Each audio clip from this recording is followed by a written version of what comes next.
प्रवरार्चितलिङ्गं निर्मलभासितशोभितलिङ्गम्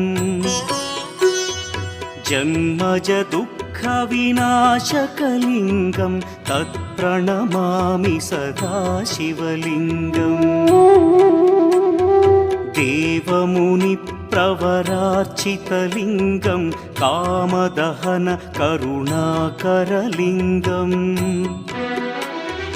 रावणदर्पविनाशकलिङ्गं तत्प्रणमामि सदा शिवलिङ्गम्